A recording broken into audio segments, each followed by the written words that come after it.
Kan? Ada.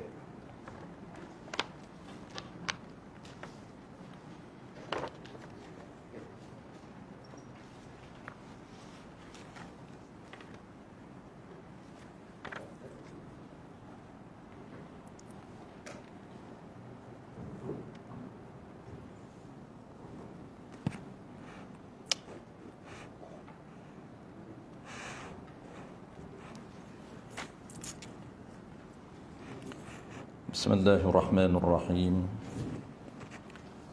الحمد لله الذي أرسل رسوله بالهدى ودين الحق يظهره على الدين كله ولو كره الكافرون أشهد أن لا إله إلا الله وحده لا شريك له وأشهد أن محمدا عبده ورسوله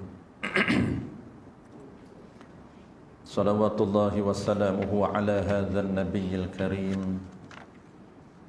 وإمام المتقين وقائد الدعاة المجاهدين وعلى آله وأصحابه أجمعين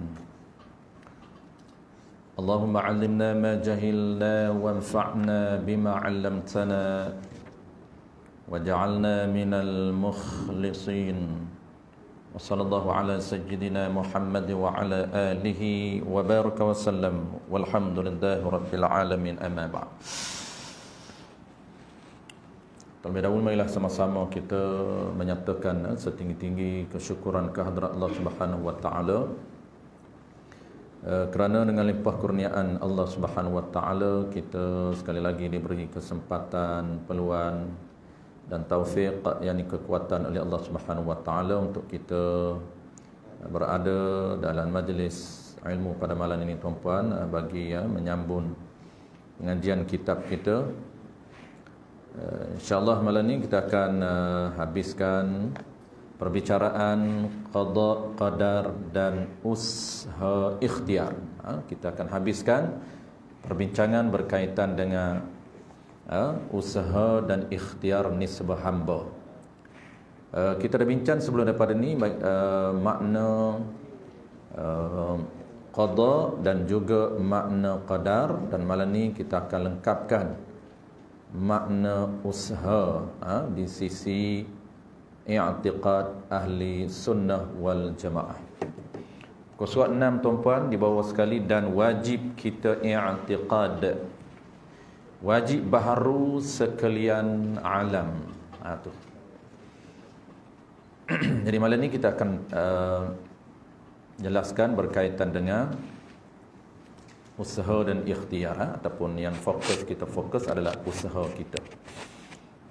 Jadi dia ada kaitan di antara qada ataupun di antara qadar, qadar dan usaha ikhtiar. Malam ni kita nak tengok apa maksud hamba ini, nisbah hamba ini kita panggil usaha.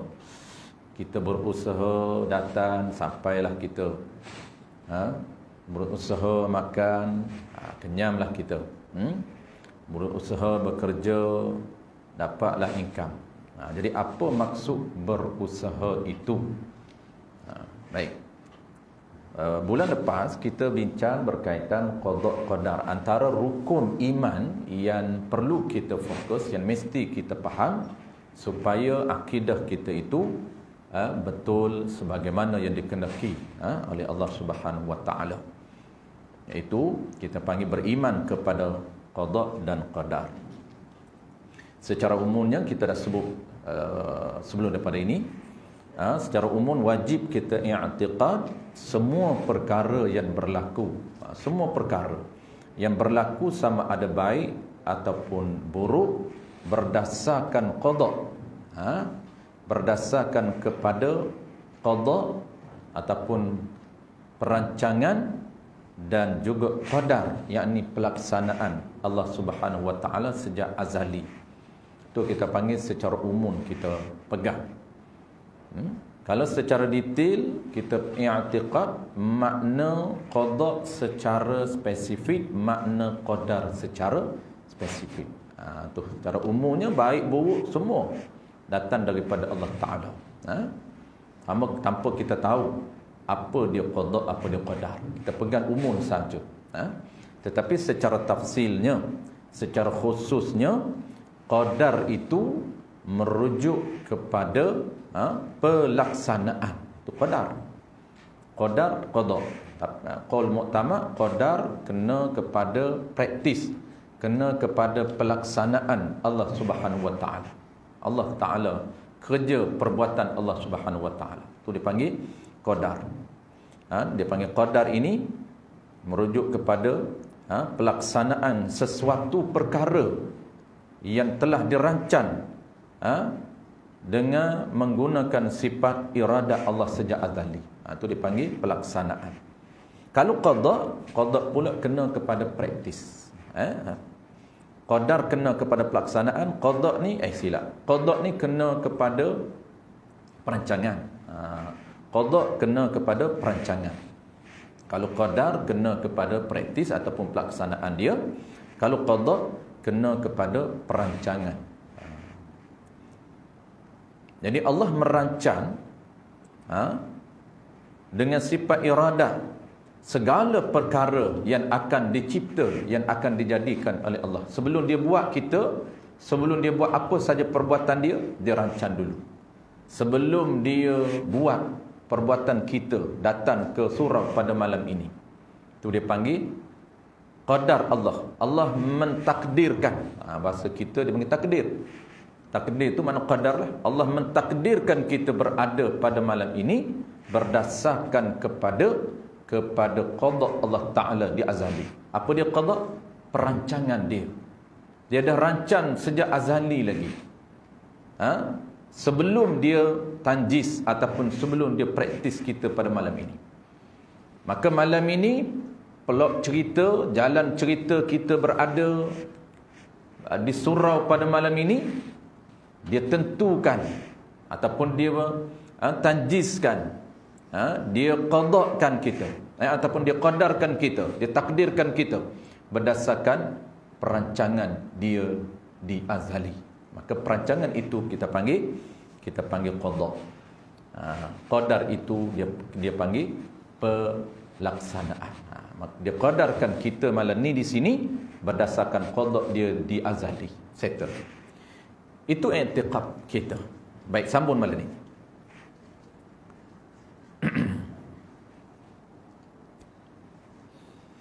Malam ni nak cerita kita ini ada usaha dan ikhtiar. Sungguh pun semuanya perbuatan baik, perbuatan buruk berdasarkan kepada qada dan qadar, ataupun berdasarkan kepada qada perancangan dan qadar pelaksanaan dia. Apa yang dia qadar berdasarkan apa yang dia qada.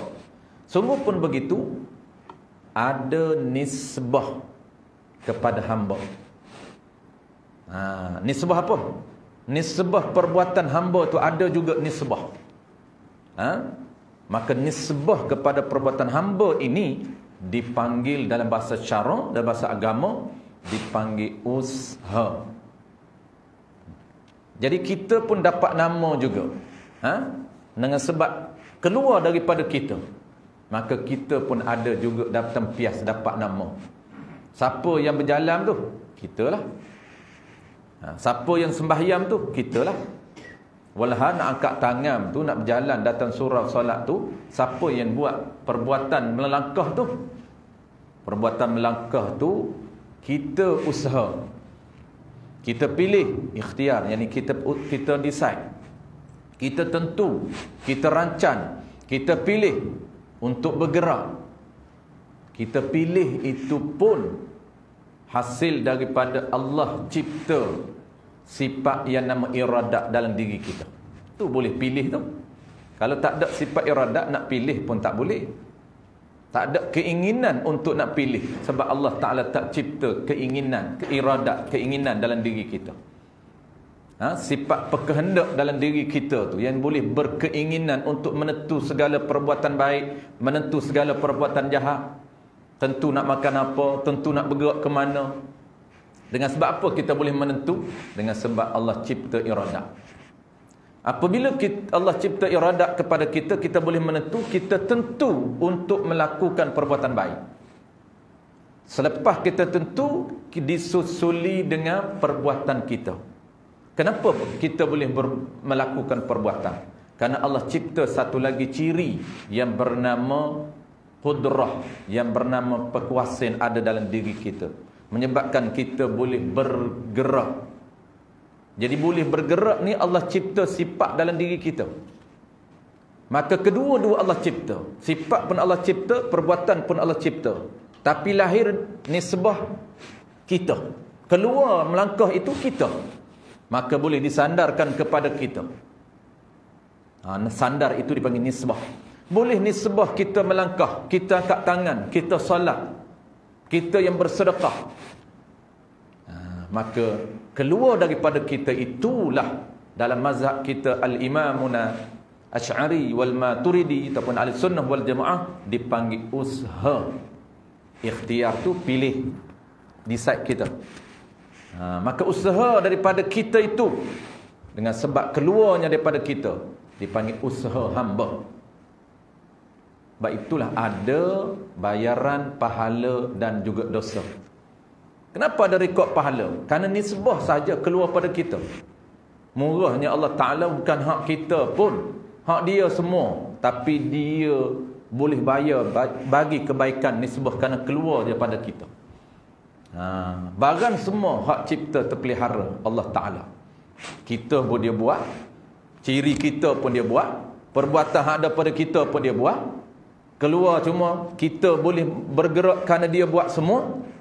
Tiba-tiba kerana keluar nisbah kita itu, Allah bayar pahala kalau keluar baik. Kalau keluar tu benda jahat, Allah rekod catatan dosa. Tu. Yang tu kita nak sambung. Baik.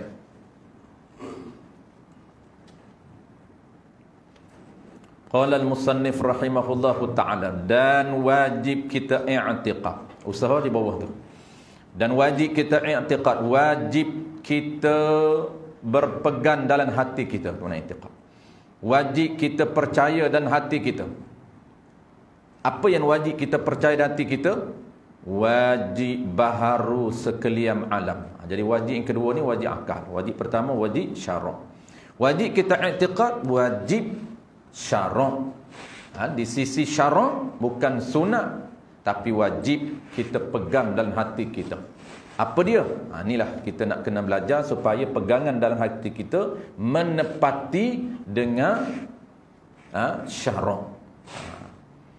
Apa yang mesti kita pegang dalam hati kita? Mesti baharu sekalian alam.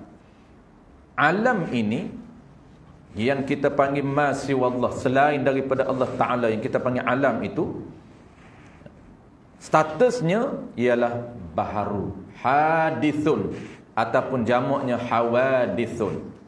Status dia baharu. Adapun Allah Ta'ala, status dia qadim. Apa maksud qadim? Maksud qadim ini tidak ada mula, tu dipanggil lama. Maksud lama ni tidak ada mula, tu dipanggil lama. Tiap-tiap benda yang tidak ada penhujung, tidak ada mula dan tidak ada penhujung,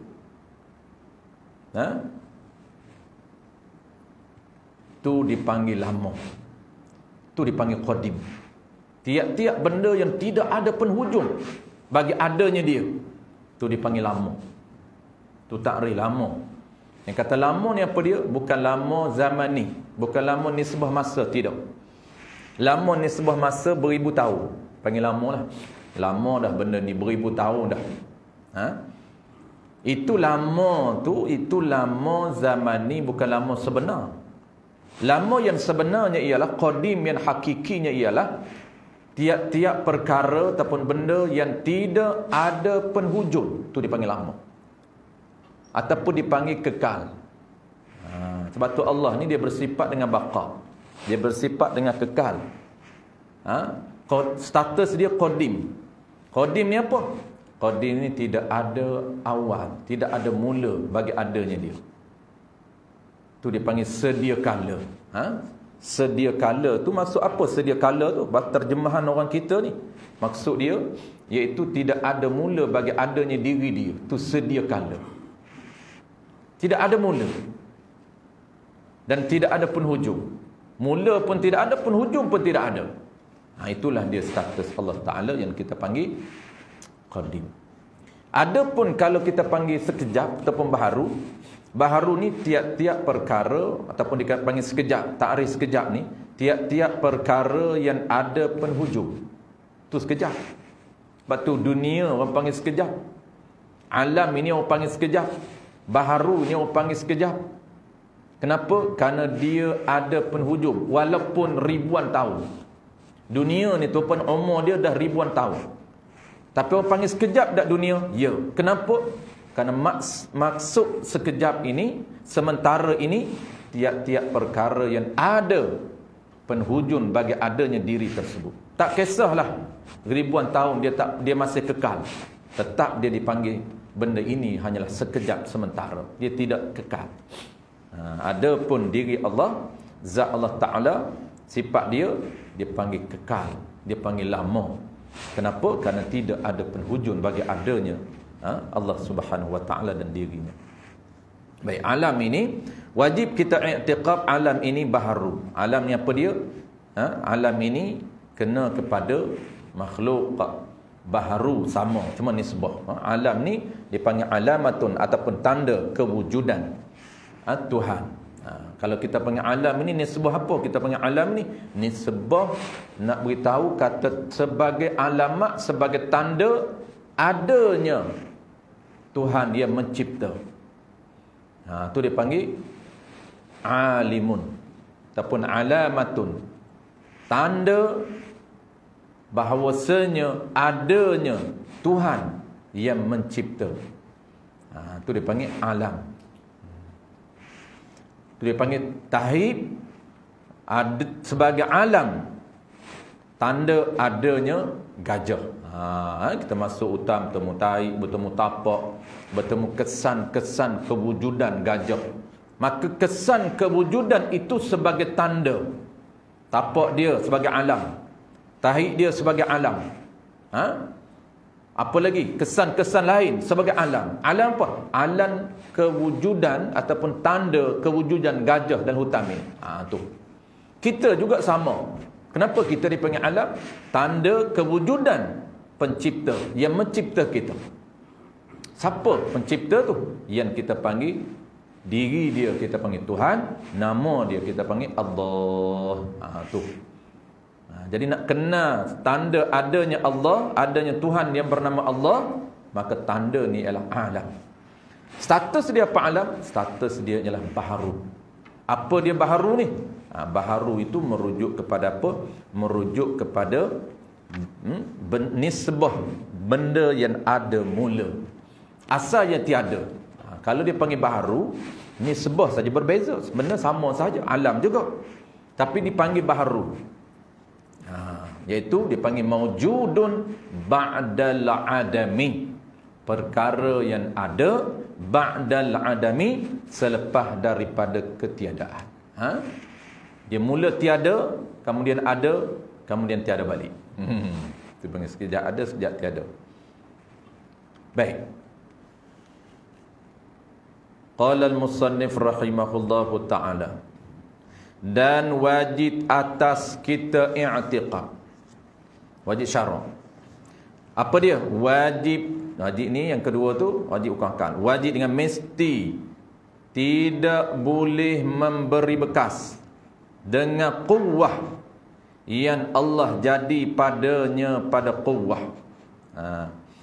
Jadi yang kedua, i'tiqad yang kedua yang kita perlu jaga, yang kita perlu pegang dalam hati kita, tidak boleh memberi bekas. Memberi bekas ni istilah dalam bahasa apa nama ni, ilmu usuluddin. Maksudnya tidak boleh memberi kesan, tidak boleh memberi kesan. Apa dia yang tidak boleh memberi kesan ni? Ini tidak ada perbuatan. Itu bekas tu merujuk kepada perbuatan. Dengan quwwah. Quwwah ni apa dia? Kekuatan apa tu, kebaikan ataupun khasiat suatu benda. Ubah dia ada quwwah dia. Dia ada orang panggil kekuatan yang Allah cipta untuk ubah. Nasi ada quwwah dia, boleh mengenyangkan. Api ada quwwah dia, boleh membakar. Air boleh menghilangkan dahaga. Itu dia panggil quwwah, khasiat ataupun benefit yang Allah berikan setiap satu benda. Yang Allah buat setiap satu benda ada kebaikan, ada kelebihan. Tetapi ingat, benda yang kita kena i'tiqad dan hati kita, kekuatan, kelebihan, kebaikan suatu benda tidak boleh memberi kesan kepada kita. Kesan apa dia? Nasi tidak boleh menjadikan perbuatan kenyang kepada kita. Kenyang itu bukan perbuatan nasi, tetapi perbuatan Allah Ta'ala. Cuma kita boleh sandarkan, ni sebuah sandaran secara zahir. Kita bercakap, hakikat kita pegang dalam hati kita, nasi bukan boleh memberi kenyang. Hakikat yang mencipta perbuatan kenyang ini Allah Ta'ala. Cuma asbabnya melalui nasi. Zahirnya nasi itu asbab. Asbabnya apa? Allah cipta sebab. Allah cipta zahirnya sebab, hakikatnya ialah perbuatan dia. Maka kita nampak hakikat dan kita nampak sebab. Tapi kita i'tiqad, kita kena pegang. I'tiqad kita sebenarnya ialah perbuatan Allah. Sebab ini hanyalah Allah cipta sebagai adat sahaja. Kebiasaannya, kalau makan nasi akan jadi kenyang. Kebiasaannya Allah cipta kebaikan nasi boleh memberi kenyang kepada kita. Perbuatan kenyang dari nasi ataupun dari Allah? Dari Allah Ta'ala. Karena Allah cipta nasi dan Allah Subhanahu Wa Ta'ala cipta perbuatan yang nama kenyang itu datang dari Allah Ta'ala. Cuma asbab sahaja dia buh kat nasi. Itu dia panggil quwwah. Sebab kita boleh kenyang walaupun tak makan nasi. Ada orang yang tak pernah makan nasi, dia boleh hidup. Boleh hidup dengan minum air saja. Ada orang yang air pun tak minum, makan pun tak makan, tapi boleh hidup. Kenyang dia. Kenyang dengan zikir saja. Hebat lagi. Tapi kita jangan buat. Buat tak sampai 1000. Memang rasa lapar. Orang panggil lapar gila dah. Lapar sungguh dah. Kenapa? Itu bukan level kita. Kita kena makan. Biasanya, adatnya, kita kena makan. Tu. Tapi nak cerita, bukan kenyang kerana makan. Perbuatan Allah Ta'ala kenyang itu. Itu i'tiqad kita. Sebab itulah, kita tak menjadi kesalahan. Tak menjadi kesalahan secara zahir, kita sandarkan kepada usaha kita. Secara zahir kita sandarkan kepada asbab. Boleh. Zahir kita sandai kepada usaha kita. Kitalah yang berjalan. Kitalah yang berusaha pandai. Yang berusaha belajar sampai pandai. Yang berusaha sembahyang sampai cantik sembahyang kita, Allah beri pahala. Yang berusaha berjalan, boleh berjalan sampai ke sini. Boleh sandarkan kepada usaha. Dan kita boleh sandarkan kepada asbab. Oh, saya lega sekarang, dah lama penyakit gout, makan ubat ni tahan. Tu syirik, cakap macam tu. Ada orang mengaji tak apa nak masak sangat, mengaji baru 2-3 hari, tiba-tiba syirik terus. Macam mana syirik? Dia kata siapa cakap makan ubat ni lega, maka syirik. Kerana ubat, dia boleh, dia i'tiqad ubat yang melegakan. Siapa yang kata makan nasi kenyang 2 pinggan kenyang, maka syirik, kerana i'tiqad nasi lah kenyang. Kena bedal 2 pinggan, apa nama ni, kita kata tambah lagi ustaz, tambah, oh dah kenyang, kenyang, tak boleh dah. Kenyang makan apa ustaz? 2 pinggan tak kata kenyang lagi. Oh, syirik ni ustaz cakap macam ni. 2 pinggan ni kenyang kerana nasi yang boleh memberi kenyang kepada dia. Oh, laju bawa kereta sekejap sampai. Saya di rumah saya ke sini 10 minit je. Oh, laju kereta. Laju sungguh. Amri bawa. Saya bawa. Oh, tu syirik. Kereta sandar kepada kereta. Syirik. Semua syirik. Mengaji tak apa nak kemas lagi, tak apa nak masak lagi, semua syirik. Dia ingatnya tak boleh dia kata sandarkan kepada zahir. Dia tak faham di antara hakikat dengan zahir. Yang kita kena i'tiqad dua-dua. Apa maksud dua-dua? Pertamanya, hakikat sebenar yang mencipta perbuatan yang memberi bekah itu ialah perbuatan Allah Ta'ala sahaja. Tetapi secara zahirnya boleh kita sandarkan kepada asbab. Tak salah zahir kepada asbab. Itu cara yang betul. Maksud apa? Kita kata Alhamdulillah, oh saya makan kenyang. Alhamdulillah saya makan ubat ni lega. Tetapi zahirnya begitu, hakikatnya adakah kita pegang ubat yang memberi bekas? Tidak. Hakikat kita nampak Allah, cuma tak sebut saja. Kalau nak sebut, gabunglah, cantik lagi lah. Gabung, Alhamdulillah Allah beri izin kepada saya, maka ubat ni lega. Dia gabungkan di antara asbab dengan hakikat. Itu lagi baguslah. Tapi kalau dia tak gabung hakikat dengan zahir pun, tak menjadi kesalahan kepada dia. Kerana dia bercakap itu zahir. Kalau nak bercakap hakikat semua, tuan-puan, Allah Ta'ala yang semayang lah, bukan kita. Allahu Akbar. Siapa yang takbir? Saya. Syirik. Kenapa? Mana boleh kita yang takbir? Duk mengaku kita apanya? Tangan pun Allah Ta'ala buat. Iradat pun Allah Ta'ala buat dan diri kita. Boleh decide nak angkat. Dan Allah cipta perbuatan dalam diri kita terangkat. Mana hak kitanya? Duk kata hak dia. Syirik. Tu tarikat hak tak betul, tuan-tuan. Mengaji selapis saja. Lepas tu dah lah mengaji selapis, dua langkau terus. Zahir tak, orang panggil apa? Tak mengaji tauhid, dia terus langkau hikam. Apabila hikam, dia tak mengaji dah tauhid ni, hak zahir ni. Dia terus ambil hakikat. Hakikat kita mengaji hikam, tuan-tuan. Kitab-kitab yang hakikat ni, hak sebenar-benar. Nak bagi nampak sebenar. Kita buang semua ananiyah, keakuan. Jangan duk perasan lagi. Itu level hakikat. Dia tak bagi kita perasan, bukan tak bagi kita bercakap. Bercakap, tetap bercakap cara zahir juga. Cuma jangan duk perasan lah hak kita ni. Janganlah perasan lah hebat sangat kita yang pandai. Kerana Allah Ta'ala yang beri sekadar yang dapat kita faham ni. Kena bercakap zahir juga. Alhamdulillah saya fahamlah sekadar saya. Bolehlah ni sebuah kepada saya juga. Kenapa? Kerana itu zahir, kita bercakap saya zahir.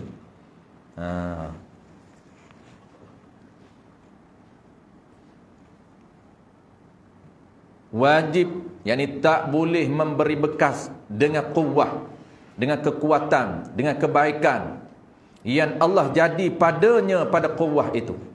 Yakni yang kata kuwah tu apa dia? Tidak boleh yakni memberi bekah. Apa dia kata beri bekah ni? Beri kesan. Apa dia kesan tu?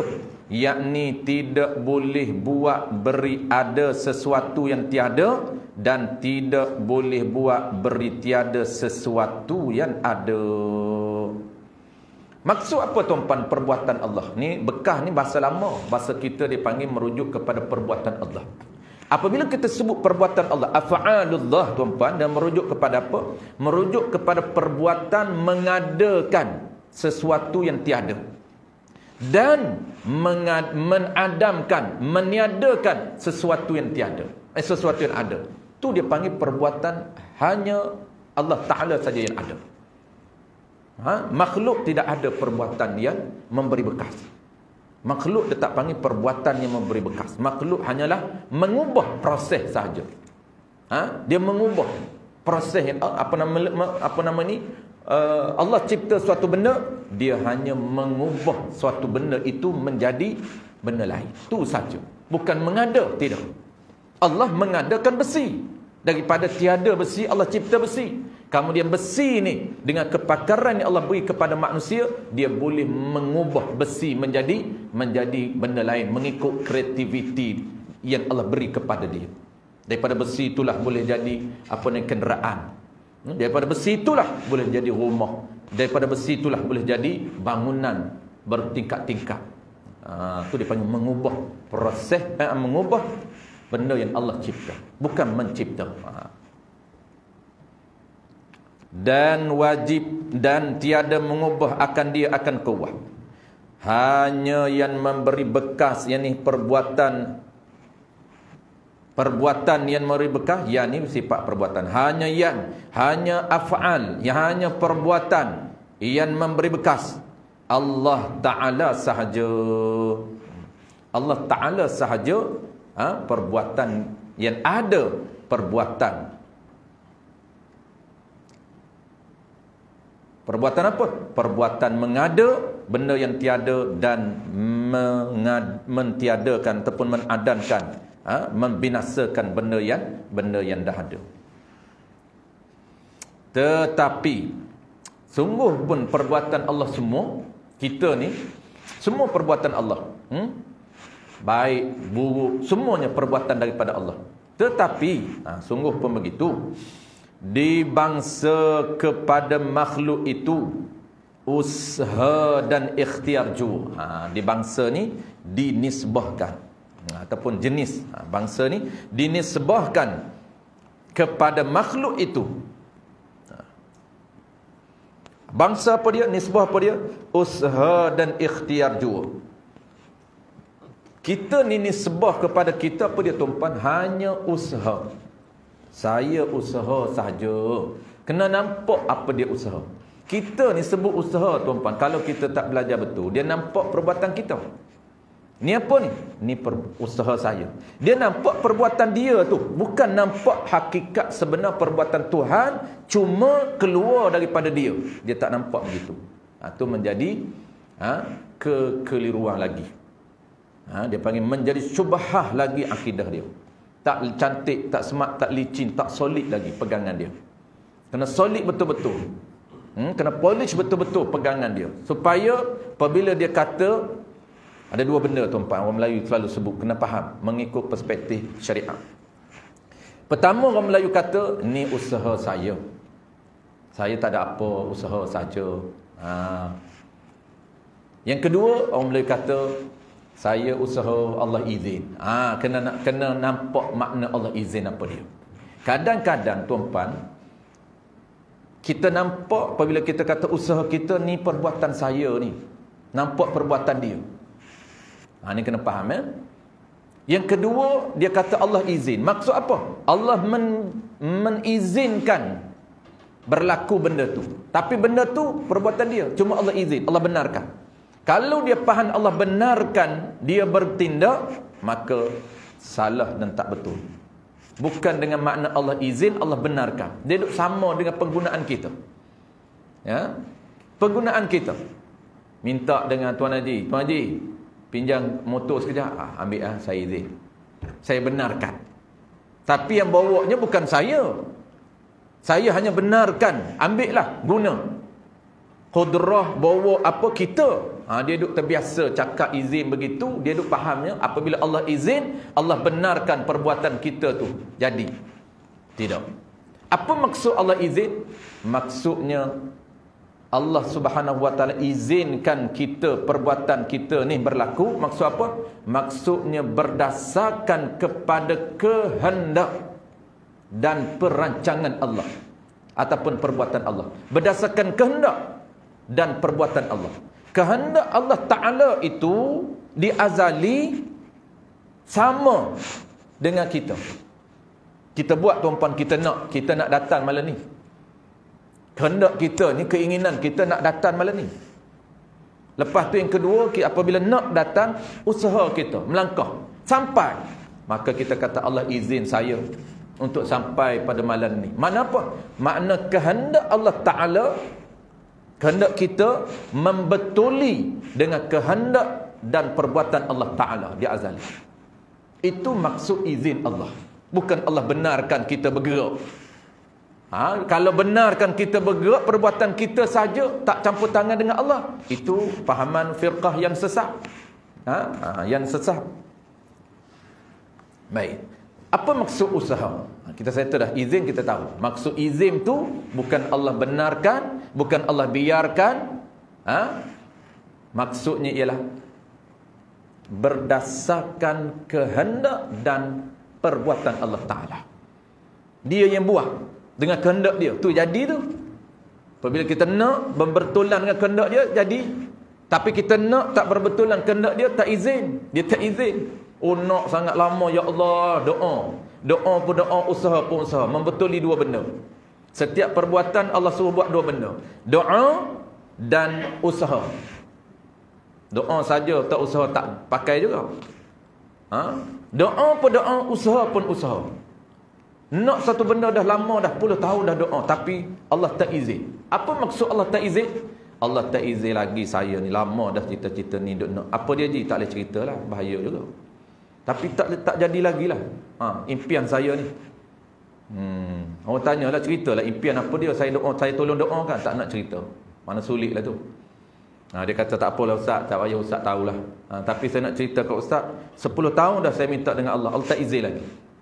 Tanya dia, apa dia? Beritahulah, saya tolong doa. Mana tahu jadi. Tak boleh, pecah rahsia. Mana tu, hak sulit lah tu. Barang sulit dia tak boleh cerita, pecah rahsia. Tahu kat bini dia.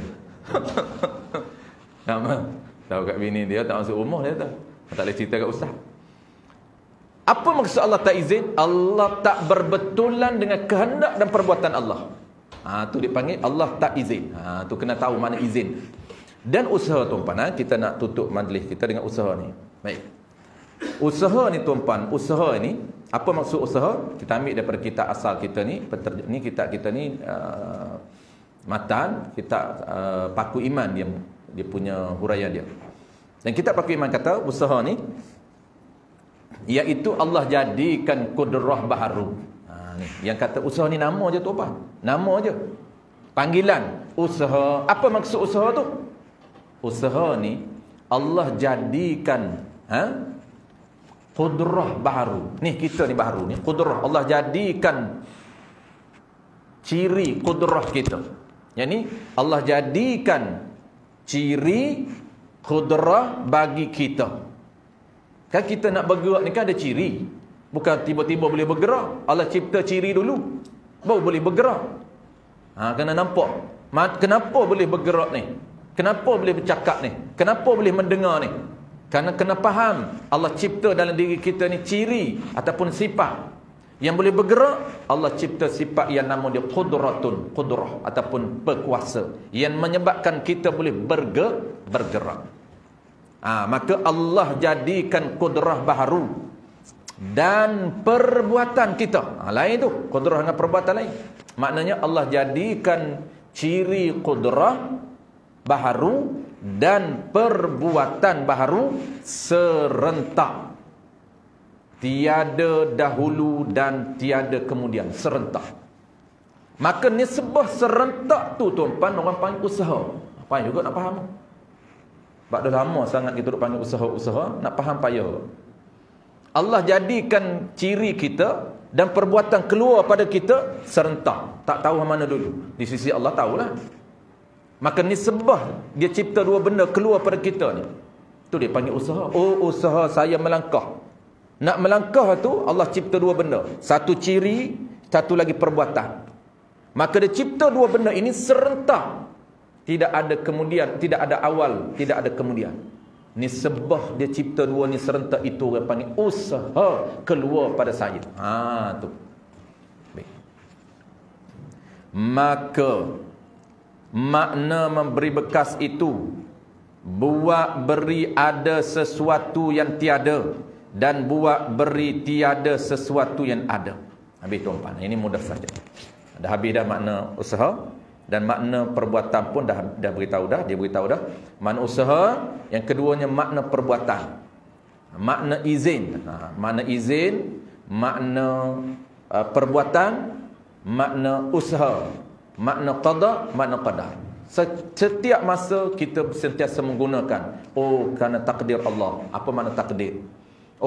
Semua qada-qadar Allah kita kena beriman, kena redha, kena terima. Apa saja berlaku kehidupan kita ni, Allah tentu dah nak tsunami, Allah tentu dah nak banjir besar. Redha apa saja Allah ambil, apa saja musibah. Kenapa boleh redha tuan-tuan? Kerana dia kena Allah. Kalau dia tak faham qada-qadar Allah, dia tak boleh redha.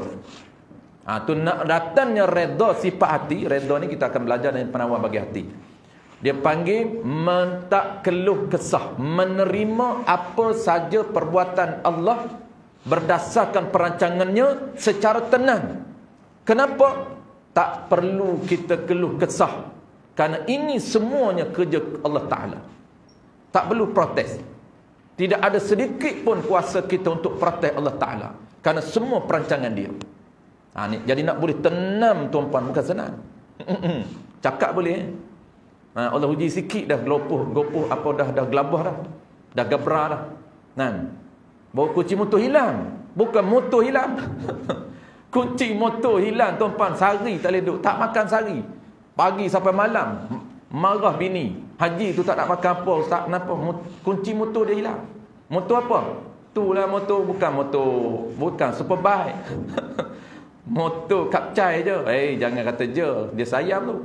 Tak boleh tidur, tak makan, tak tidur, pagi sampai malam cari kunci, merata cari. Kenapa? Kunci baru hilang, motor duduk depan mata lagi. Kawan kita tuan-puan dilangak, bukan motor hilang, tinggal nyawa je. Nyawa nasib baik tak hilang. Syukur nyawa tak hilang. Harta benda segala-galanya lenyap. Rumah lenyap. Jangan tanya motor dia.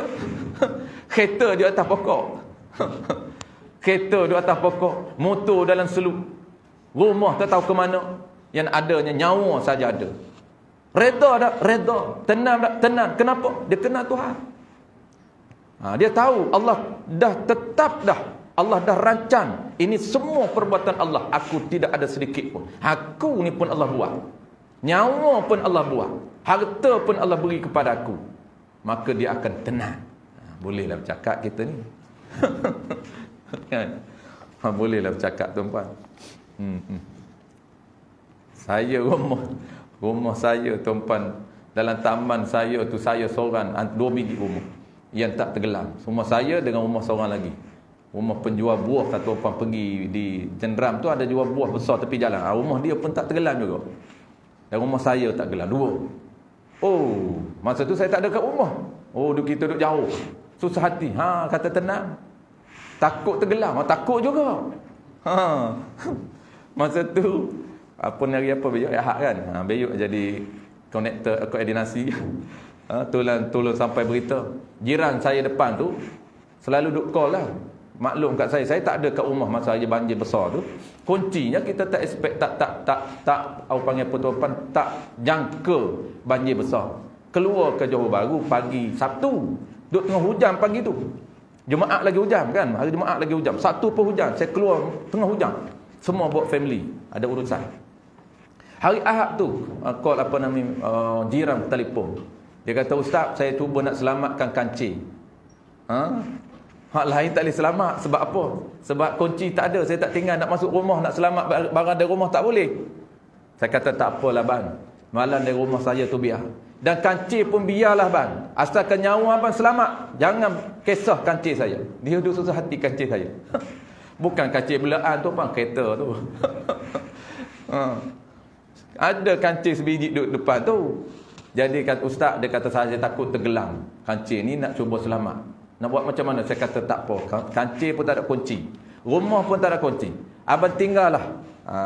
Bagus jiran saya ni. Tolong. Susah hati dekat harta saya. Jadi saya ceritakan dia, tak apa abang pindah, tinggallah. Biarlah. Dia kata sebelum dia pindah tu, air cakap dada baru dia pindah.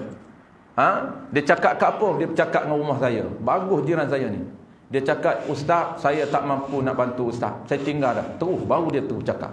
Dia tinggal. Dia kata, "Saya paling kat rumah ustaz, saya tengok air dah penuh dah di dataran di garaj saya. Waktu tu bomba dah buat announcement, saya tak nak pindah." Dia kata sebab saya nak duduk atas, rumah dia ada atas tu. Dia boleh tak nak pindah pun sebab ada rumah tingkat. Tapi bomba minta pindah semua. Dia pindah. Sebelum pindah saya cakap dulu, dia kata, "Ustaz, saya hanya boleh selamatkan kasut ustaz saja letak atas kancing." Dia kata, "Minta maaf, saya tak boleh selamatkan harta ustaz." Tak apa bang. Yang penting abang saja selamat. Balik-balik tu kita susah hati bang tuan-puan sana. Kata tenang sangat kan.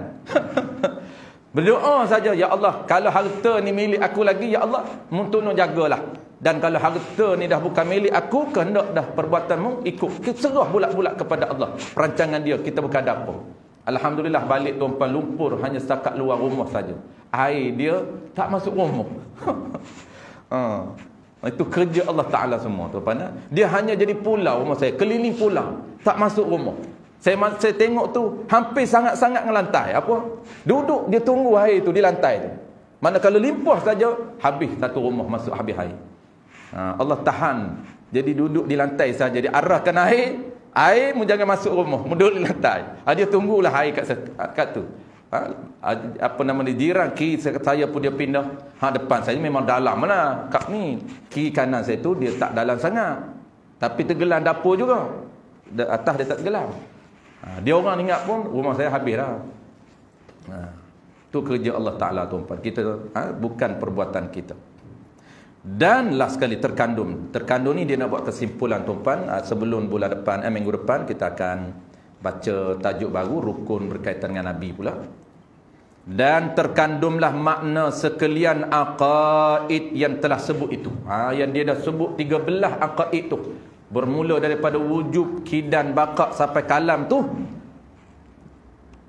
Dalam kata la ilaha illallah, artinya tiada Tuhan melainkan Allah Ta'ala. Tiada Tuhan melainkan Allah Ta'ala. Bermula maknanya tiada ada Tuhan yang disembah dengan sebenar melainkan Allah Ta'ala. Ini ada makna dia tuan-tuan. Maknanya tidak ada Tuhan yang disembah dengan sebenar. Kalau begitu ada Tuhan lain lah yang disembah dengan sebenar. Bukan dengan makna penafian tu dengan makna ada Tuhan lain, tidak. Nak cerita sebenarnya Allah guna dalam bentuk ayat penafian ni untuk memperkuatkan bahawa memang tidak ada Tuhan sungguh melainkan Tuhan yang bernama Allah sahaja.